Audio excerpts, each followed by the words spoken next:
Momento do Discipulado. Eu quero falar sobre o crescimento espiritual, que o discipulado não só permite, como conduz. Ao contrário, a pessoa que não tem um líder, não é discipulada, não se considera um discípulo, ela nunca vai crescer espiritualmente. A vida de um crente de igreja é muito interessante.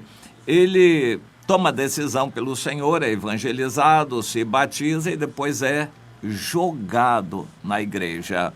Ele faz o que ele quer, o que ele entender de fazer, vai se dedicar ao que ele quiser. Também, se ele não tiver muita vontade, o que normalmente acontece depois de alguns anos, a pessoa se acomoda.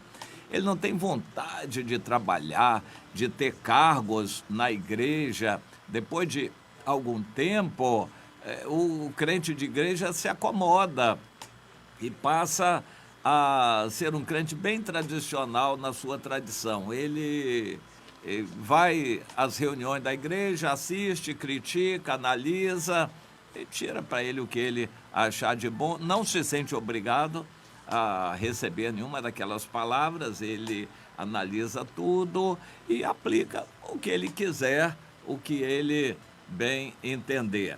Isso é o crente de igreja. E o discípulo entende o seguinte: ele precisa seguir um líder, um mestre, que vai cuidar dele, orientando no crescimento nas várias áreas.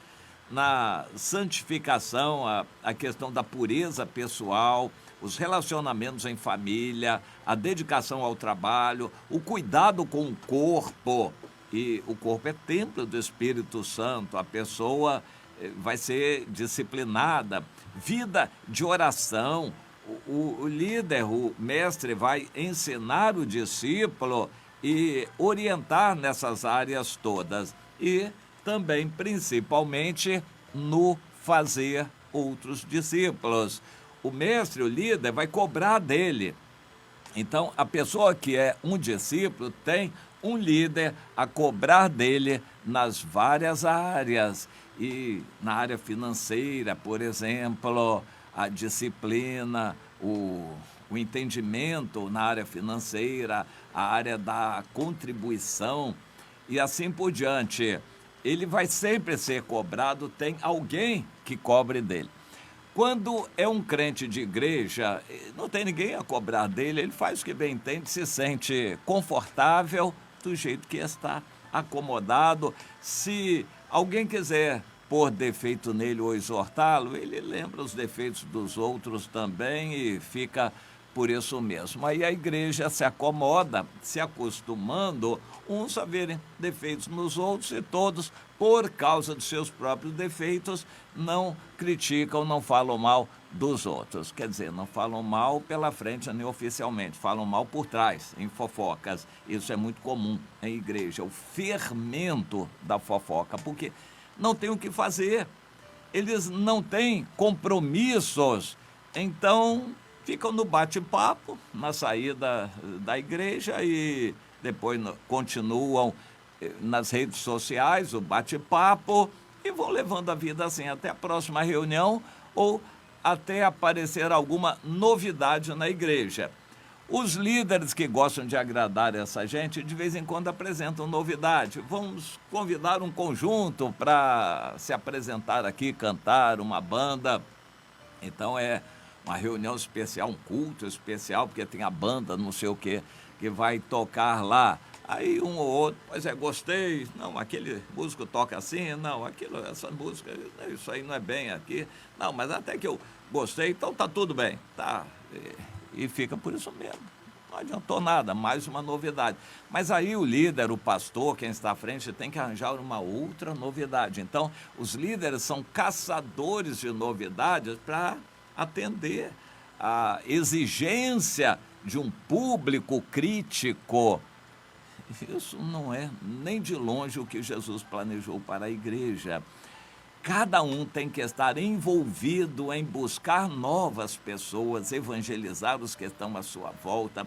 orar pelos seus familiares, levar o assunto dos seus familiares à célula, aos outros irmãos que vão ajudar em orar para ele dar um testemunho para os seus familiares, e ele vai se encarregar de discipular alguns também, e ele vai se empenhar, isso vai ser o seu compromisso de discipular outros, além de tudo mais que ele for fazer. Por exemplo, vida de oração, a busca do Senhor e aperfeiçoamento na adoração, no culto a Deus, crescimento nos dons espirituais. Se não é batizado, buscar o batismo com o Espírito Santo e assim por diante. A pessoa precisa ser puxada, ele tem que ter um pastor pessoal, seu líder, seu discipulador, para puxá-lo, ajudá-lo. E enquanto ele está ocupado com a obra de Deus, ele não tem tempo de fermentar pecados, fermentar fofocas, porque ele está ocupado. Eu quero focalizar isto: sem o discipulado não há crescimento espiritual, porque inevitavelmente a pessoa se acomoda. Por si só, cada pessoa chega ao ponto de se acostumar com os seus defeitos e ele não vê razão para ter que vencer aqueles defeitos. Ele acha uma coisa inerente, uma herança, uma coisa pessoal que faz parte dele. Os defeitos fazem parte da vida dele. Então ele não acha importante nem necessário crescer naquilo, mudar. Essa estagnação espiritual é terrível. É a mornidão espiritual que vai motivar a pessoa a ser vomitada da boca do Senhor. Deus vai providenciar alguma maneira de essa pessoa ser apertada. Quando ela for apertada, ela pode reagir de duas maneiras. Ou ela se quebranta, se humilha e se volta para Deus, se arrepende de seus erros, falhas e pecados, e ela se propõe a buscar mais a Deus. Mas isso depois que vem a dor, o problema e a dificuldade. Mas ela também pode, numa hora dessas, abandonar a fé de vez. Vem uma pandemia, muitos abandonaram, estão abandonando a fé, porque já era fraquinha. Eles indo à igreja já não fazia diferença nenhuma, porque uma igreja massificada, eles eram apenas um número lá.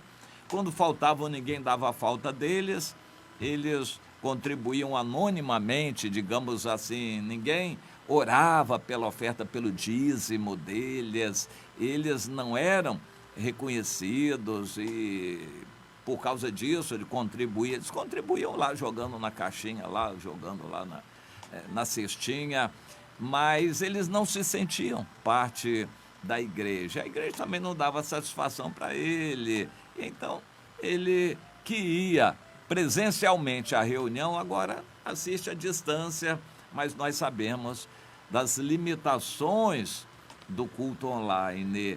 A internet cai, a pessoa levanta para ir ao banheiro, a pessoa não bota uma roupa direita, a pessoa se veste assim à vontade em casa, fica muito à vontade, e as interrupções são muitas, é o cachorro a latir, a vontade de ir ao banheiro, de comer alguma coisa na hora do culto, a internet cai e assim por diante. O culto acaba não sendo o mesmo, não tem aquela reverência, não tem caráter de culto. A pessoa não se sente compromissada com Deus como se estivesse lá no templo. Mas se nem no templo ela estava compromissada, ela ia lá para assistir um show e apresentação de batatadas lá da direção e contando vantagens e falando de dinheiro e coisa desse tipo, a pessoa já não se sentia ligada nem querida na reunião presencial. A distância, muito menos. E daí, para se afastar por completo, é apenas um passo o que está acontecendo na vida de muita gente. A pessoa, quando se decidiu, não foi discipulada. Não encontrou um líder, dali a pouco ela nem queria e nem precisava mais de líder, ela não fazia questão mais, ela já tinha muitos anos de igreja, achava que já sabia o que precisava saber e faria, praticando o que pudesse, o que bem entendesse, mas o discipulado não é assim.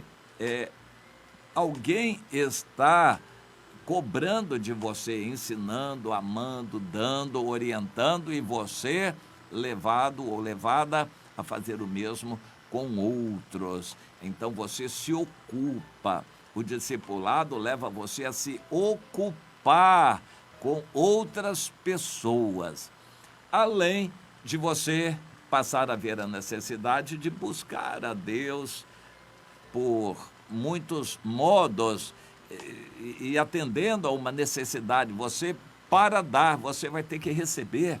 Você vai estudar mais a Bíblia, você vai orar mais, você vai consultar o seu líder para tirar alguma dúvida, porque você tem que dar ao seu discípulo, aquele que você está cuidando.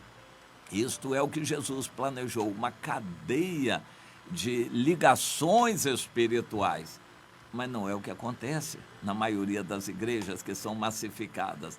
Então nós dizemos, num sistema massificado, quando não há discipulado, é quase impossível você crescer espiritualmente. O que é crescer espiritualmente? É crescer na semelhança de Jesus, no fruto do Espírito, amor, alegria, domínio próprio, a paz, a serenidade, a dedicação, o trabalho, o zelo. Esses aspectos aí do fruto do Espírito caracterizam o crescimento espiritual. Quem cresceu espiritualmente consegue amar, se interessar, ir até o outro, principalmente o novo convertido, o irmão afastado. A pessoa vai por amor, mas ele vai com paz no coração, com tranquilidade, com domínio próprio. Ele não vai para discutir, para bater boca. Ele vai levando paz, ele vai levando a presença de Deus, ele leva alegria. Esse fruto do Espírito é a presença de Deus em nós, a pessoa crescendo quando se enche do Espírito pela prática. Não é só com teoria, com leitura de livros e estudos, nem assistindo reunião, que a pessoa cresce espiritualmente. Ninguém cresce espiritualmente assistindo reunião. Pode assistir reunião 20, 30 anos numa igreja, não vai crescer nada espiritualmente. Precisa haver alguém que oriente na prática. É a prática que vai levar a pessoa a crescer espiritualmente, não assistir reunião ou ler livros ou receber bênçãos. Nada disso faz a pessoa crescer espiritualmente. Quando há uma igreja que gosta de propalar bênçãos e fazer propaganda disso, muitas bênçãos, milagres e maravilhas, isso só acomoda mais ainda as pessoas. E quando é uma igreja muito rigorosa na pregação bonita, de estudos bíblicos, isso também faz com que a pessoa receba e, não praticando, aquilo não vai adiantar nada para aquela pessoa. E assim por diante, muitos crentes não crescem espiritualmente, porque assistir reunião não faz crescer, ler livros não faz crescer, estudar teologia, muito menos, não faz crescer espiritualmente. Você precisa de ter um líder para discipular você, a quem você se submeta, preste relatórios, mostre o que você tem feito, receba instrução. Cada pessoa precisa de ter um líder, para você também poder ser líder para outros. Você vai fazer discípulo, pelo menos 1, 2 pessoas, você vai cuidar, se interessar, acompanhar, verificar se aquela pessoa está indo bem, mostrar amor, acompanhar. Isto é algo intensivo. O discipulado não é assim uma vez por semana, isso nunca. O discipulado é frequente, é estar sempre com a pessoa, é amar aquela pessoa. É dessa maneira que Deus nos quer envolvidos com outros irmãos. A igreja pode ter 500 pessoas, mas você tem aqueles irmãos que são do seu relacionamento e aquelas pessoas que dependem de você. E você vai buscá-las, você vai visitá-las, você vai orar com elas, você vai chamá-las para visitas e evangelização, você vai se reunir para orientar e instruir essas pessoas. Isto é discipulado. Vamos entender isto porque é fundamental para o crescimento espiritual. Sem o discipulado, a pessoa não cresce espiritualmente e depois, na eternidade, a diferença vai ser flagrante, mas aí Deus não vai fazer o tempo voltar atrás. Se você perdeu a oportunidade agora, infelizmente isso vai ter consequências eternas. Então aprenda, entenda o que a Bíblia está farta de nos trazer, modelos, exemplos, ordens, mandamentos, para você entender e praticar isto, garantindo a sua comunhão com Deus, garantindo frutos, garantindo a vida eterna para você. É isso aí.